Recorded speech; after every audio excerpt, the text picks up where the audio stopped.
జగన్మోహన్ రెడ్డిది కాన్ఫిడెన్సా ఓవర్ కాన్ఫిడెన్సా? ఈసారి అధికారంలోకి వస్తే 30 ఏళ్ళు అంటున్నాడు. ఇంతకుముందు ప్రజలను పట్టించుకున్నాను, ఇక కార్యకర్తల కోసం పనిచేస్తాను అంటున్నాడు. మహా అయితే మరో 3 నెలలు జైలుకి వెళ్తాను, ఆ తర్వాత జగన్మోహన్ రెడ్డి 2.0 చూస్తారు అంటున్నాడు. జగన్మోహన్ రెడ్డిలో ఏ మార్పు కనబడట్లేదు. యాజ్ ఇట్ ఈస్గా పాత క్యాసెటే మళ్ళీ వినిపించాడు.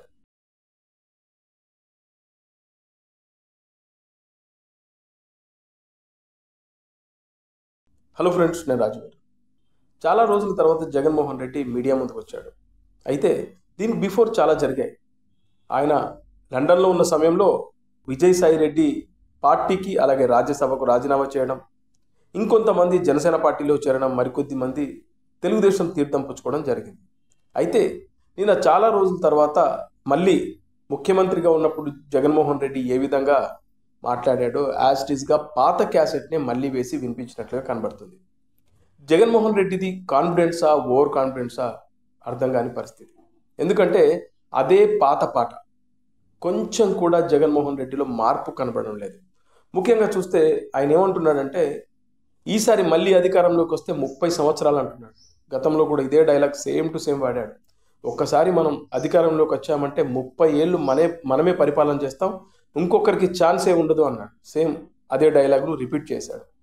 ఇక ఇది కాకుండా నా వెంట్రుకు కూడా మీరు పీకలేరు, మహా అయితే 3 నెలలు నేను జైల్లో ఉంటానేమో, ఆ తర్వాత నేను బయటకు వచ్చిన తర్వాత ఇంతకు రెంటింతలు పనిచేస్తాను, జగన్మోహన్ రెడ్డి 2.0 మీకు చూపిస్తాను అనే డైలాగులు కూడా చెప్పాడు. అలాగే జగన్మోహన్ రెడ్డి 2019లో గెలిచిన తర్వాత ప్రజల కోసం మాత్రమే పనిచేశాడంట. ప్రజలకు పథకాలు ఎలా అందాలి, ప్రజలకు ఇంటి దగ్గరికే మనం అన్ని స్కీమ్స్ ఎలా పంపించాలి అనే దానిపైనే దృష్టి పెట్టాను, ప్రజల కోసమే పనిచేశాను. కానీ ఆ రోజున నేను కార్యకర్తలను పట్టించుకోలేదు. నిజంగా కార్యకర్తల బాగోగులు నేను అప్పుడు చూడలేకపోయాను. ఈసారి అధికారంలోకి వస్తే కార్యకర్తల కోసం మాత్రమే పనిచేస్తాను అంటున్నాడు. అంటే 2019 ఎన్నికల్లో ముఖ్యమంత్రి అయిన తర్వాత కేవలం ప్రజల కోసం మాత్రమే పనిచేశాడు అంటున్నాడు. నిజమే, ప్రజలకు ఎలా స్కీములు అందించాలి, ఎలా బటన్ నొక్కాలి అనే దానిపైన ఫోకస్ పెట్టాడు. కానీ ఆంధ్రప్రదేశ్ ఏమవుతుంది, ఆంధ్రప్రదేశ్ అభివృద్ధిలోకి ఎలా రావాలి, ఆంధ్రప్రదేశ్కు మనం భారీ పెట్టుబడులు ఎలా తీసుకురావాలి, యువతకు ఉద్యోగ అవకాశాలు ఎలా కల్పించాలి అనే దాని మీద ఫోకస్ పెట్టలేదు. జనాలకు ఈ స్కీమ్లు ఏమైనా ఇచ్చి ఉంటే బటన్ నొక్కేస్తే వాళ్ళే ఓట్లేస్తారని పాపం జగన్మోహన్ రెడ్డి భ్రమపడ్డాడు. అందుకే ఈ రోజున ఈ రిజల్ట్ అనేది ఆయన తెలుసుకోలేకపోయాడు. మళ్ళీ పాత క్యాసెట్ వేస్తున్నాడు అనమాట. అంటే ఇప్పుడు మళ్ళీ గెలిస్తే మాత్రం ప్రజల కోసం పనిచేయడు, రాష్ట్రం కోసం పనిచేయడు, కేవలం కార్యకర్తలకు ఎలా డబ్బులు సంపాదించి పెట్టాలి అనే దాని మీద ఫోకస్ పెడతాడు అనేది ఆయన చెప్తున్న మాట. ఇలా జగన్మోహన్ రెడ్డి నిన్న చాలా ఓవర్ కాన్ఫిడెంట్తో ఈ ప్రభుత్వం అటర్ ఫ్లాప్ అయింది, కేవలం 6 నెలలు అవుతుంది ఇప్పుడు అధికారంలోకి వచ్చి, ఈ 6 నెలల కాలంలోనే ఈ ప్రభుత్వాన్ని ఒక అంచనా వేశాడు. ముఖ్యంగా చంద్రబాబు నాయుడు డిజాస్టర్ అయ్యాడు, అటర్ ఫ్లాప్ అయ్యాడు, కూటమికి ఎలా పరిపాలన చేయాలో అర్థం కావట్లేదు అనే కామెంట్ కూడా నిన్న జగన్మోహన్ రెడ్డి చేశాడు. ఇక ప్రజలకు చంద్రబాబు నాయుడు తీరేంటో అర్థమైంది. మరీ ముఖ్యంగా సూపర్ 6 సూపర్ 7 అని చెప్పాడు కదా, అందులో ఒక్కటి కూడా జనాలకు రావడం లేదు. చిన్న చిన్న పిల్లలు బయటకు వచ్చి తెలుగుదేశం పార్టీకి సంబంధించిన కార్యకర్తలను అడుగుతా ఉన్నారు, ఏంటి మాకు ఇస్తానన్నటువంటి ఆ 15,000 ఏంటి, ఆ 10,000 ఏంటి, ఆ సూపర్ 6లేవి, తల్లికి వందనం లాంటి పథకాలు ప్రజలకు అందడం లేదు అనేది జగన్మోహన్ రెడ్డి చేసిన నిన్న మరొక కామెంట్.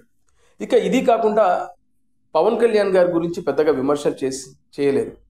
కేవలం ఆయన విమర్శలు చేసిందంతా చంద్రబాబు నాయుడు నిజస్వరూపం జనాలకు బయటపడింది.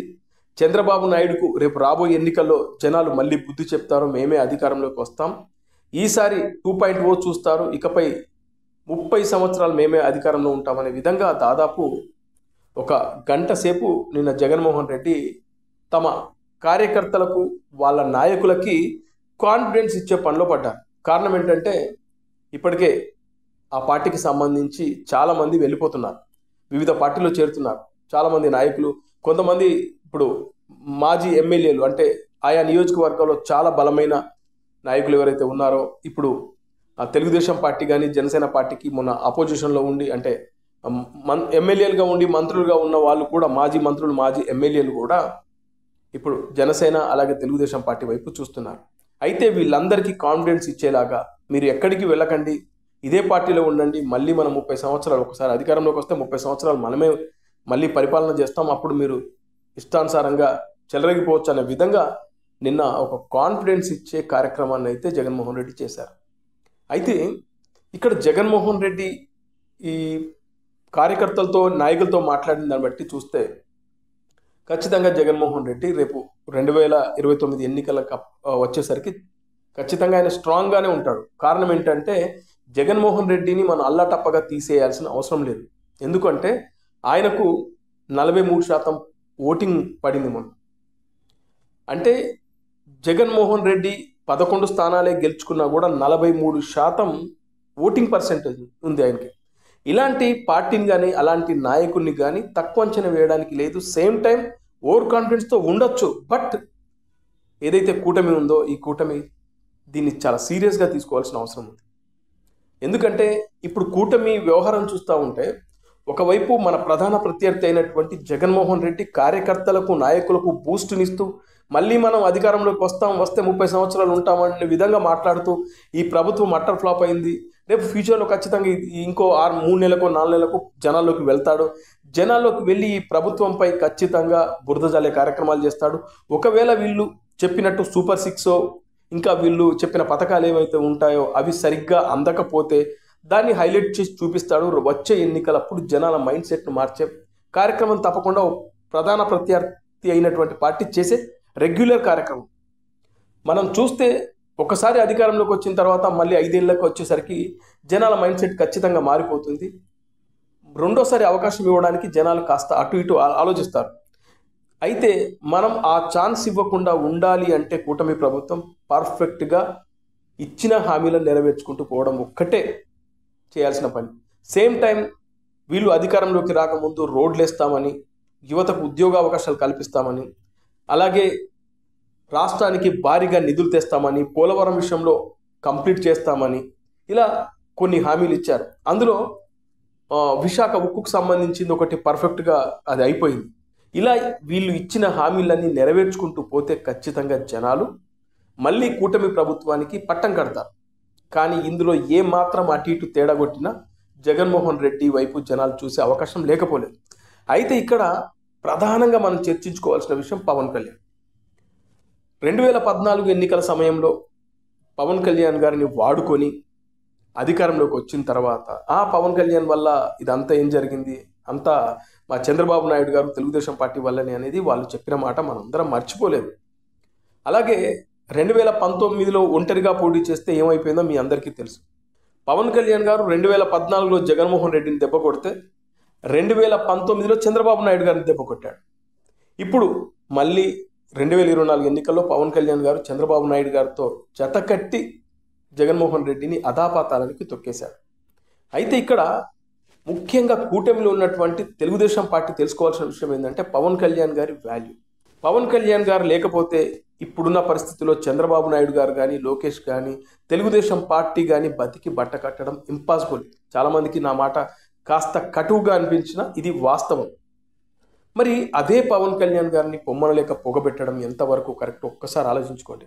ఒకవైపు మీ ప్రధాన ప్రత్యర్థి అయినటువంటి జగన్మోహన్ రెడ్డి కత్తులకు పదును పెడుతున్నాడు. ఎలాగోలా మళ్ళీ అధికారంలోకి రావడానికి ఖచ్చితంగా రకరకాల పై ఎత్తులు వేస్తాడు. మరి ఇలాంటి సమయంలో రాబోయే మళ్ళీ 2029 ఎన్నికల్లో కానీ 28లో జరిగినా కానీ మళ్ళీ ఈ కూటమి ప్రభుత్వం అధికారంలోకి రావాలన్నా, తెలుగుదేశం పార్టీ అధినేత చంద్రబాబు నాయుడు ముఖ్యమంత్రి అవ్వాలన్నా పవన్ కళ్యాణ్ అవసరం. మరి అలాంటి పవన్ కళ్యాణ్ గారిని పొమ్మలేక పొగబెట్టడం ఎంతవరకు కరెక్టో వీళ్ళు ఆలోచించుకోవాలి. గత కొన్ని రోజుల నుంచి చూస్తే ఈ డిప్యూటీ సీఎం లోకేష్కి ఇవ్వాలని, అంటే అధికారంలోకి వచ్చిన 6 నెలలు తిరక్క ముందే మళ్ళీ డ్రామాలు ప్లే చేస్తున్నారు. వీళ్ళ కమ్యూనిటీకి సంబంధించి ఏదైతే కమ్మ సామాజిక వర్గానికి సంబంధించినటువంటి బడా వ్యాపారవేత్తలు చంద్రబాబు నాయుడు దగ్గరికి వెళ్ళి కలవడం, ఇటు లోకేష్కి వెళ్ళి కలవడం, పవన్ కళ్యాణ్తో సమానంగా నారా లోకేష్కి డిప్యూటీ సీఎం ఇవ్వాలని చెప్పడం, ఇలా రకరకాలుగా వీళ్ళ ప్లాన్లు వీళ్ళు వేస్తూ ఉన్నారు 6 నెలలు తిరక్క ముందే. అరే ఇక్కడ జగన్మోహన్ రెడ్డి కాచుకొని కూర్చున్నాడు, మీరు ఎక్కడ విడిపోతారని. ఆ మాత్రం సెన్స్, కామన్ సెన్స్ లేకపోతే ఎట్లా? జగన్మోహన్ రెడ్డి ఖచ్చితంగా పవన్ కళ్యాణ్ కనుక విడిపోతే మళ్ళీ అధికారంలోకి వస్తాడు. ఆ విషయం బచ్చగానికి కూడా తెలుసు ఆంధ్రప్రదేశ్లో. మరి ఆ విషయం మీకు అర్థం కాకపోతే ఎట్లా? నిన్న ఢిల్లీ వెళ్ళి పీకేని కలిశాడు, అదే ప్రశాంత్ కిషోర్ని కలిశాడు నారా లోకేష్. ఎందుకు కలవాల్సి వచ్చింది? కారణం ఏంటి? నారా లోకేష్కు ప్రశాంత్ కిషోర్ చెప్పాడంట, పవన్ కళ్యాణ్తో జర జాగ్రత్తగా ఉండు, అట్లాగే పవన్ కళ్యాణ్ ముందు పెట్టి బీజేపీ పెద్ద గేమ్ ప్లే చేస్తూ ఉంది, ఆంధ్రప్రదేశ్లో జనసేన బీజేపీ ప్రధాన పార్టీగా అవతరించబోతున్నాయి, జనాల్లో ఆ వేవ్స్ కనబడతా ఉన్నాయి, పవన్ కళ్యాణ్ వైపు జనాలు చూసే అవకాశం ఉంది, నారా లోకేష్ జర జాగ్రత్తగా ఉండు అని చెప్పేసి లోకేష్కు ప్రశాంత్ కిషోర్ చెప్పినట్లుగా ఎల్లో మీడియాలో నిన్న పెద్ద ఎత్తున కథనాలు వేశారు.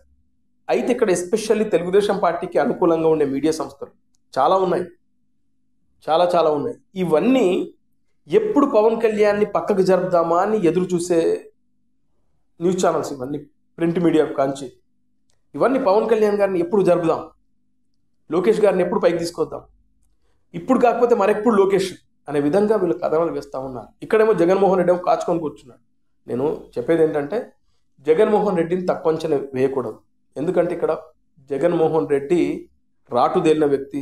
ఆయన చెప్తున్నాను, నేను 16 నెలలు జైల్లో ఉండొచ్చాను, నాకన్నా కష్టాలు ఇబ్బందులు పడ్డవాడు ఈ రాష్ట్రంలో ఎవడూ లేడు, నేను చాలా గుండె ధైర్యంతో ఉన్న వ్యక్తిని, నేను స్ట్రగుల్స్ ఫేస్ చేసి బయటకు వచ్చిన ఎలా ఉంటాను, ఇలాంటి చాలా చూశానని చెప్తా ఉన్నాడు. మరి అలాంటి వ్యక్తిని తక్కువ అంచనేస్తే అది మన గోతి తీసుకొని మనమే పడ్డట్టు అన్నట్లుగా ఉంటుంది. అందుకే ఇక్కడ కూటమికి సంబంధించిన వాళ్ళు చాలా జాగ్రత్తగా ఉండాలి. ఆయనది కాన్ఫిడెన్సా ఓవర్ కాన్ఫిడెన్సా పక్కన పెడితే, మీరు పవన్ కళ్యాణ్ గారిని గనక తక్కువ చేసి పవన్ కళ్యాణ్ గారిని పక్కకు జరపాలనే ఆలోచన చేస్తే ఖచ్చితంగా జగన్మోహన్ రెడ్డి అన్నంత పనిచేస్తాడు. ఇక ఇది కాకుండా తెలుగుదేశం పార్టీకి సంబంధించినటువంటి సోషల్ మీడియాలో వాట్సాప్ గ్రూపుల్లో అయితే కొంతమంది పెడతా ఉంటారు, చాలా దారుణంగా తెలుగుదేశం పార్టీకి సంబంధించినటువంటి కార్యకర్తలు కానీ వాళ్ళు పవన్ కళ్యాణ్ గారిని ఘోరంగా తిడుతూ ఉంటారు. నేను చూశాను, కానీ అవన్నీ షేర్ చేస్తే బాగోదని నేనంటే నా ఛానల్లో పెడితే బాగోదని పెట్టలేదు, కానీ చాలా దారుణంగా తిడుతూ ఉంటాను. వాళ్ళకి ఇప్పటికి కూడా పవన్ కళ్యాణ్ గారు విలువ తెలియట్లేదు. పవన్ కళ్యాణ్ వల్లనే మనం ఇవాళ అధికారంలోకి వచ్చామనే ఆ సెన్స్, కామన్ సెన్స్ లేకపోవడం చాలా విచారకరం. ఏదేమైనా ఫైనల్గా ఒకటే వర్డ్, జగన్మోహన్ రెడ్డి కాచుకొని కూర్చున్నాడు.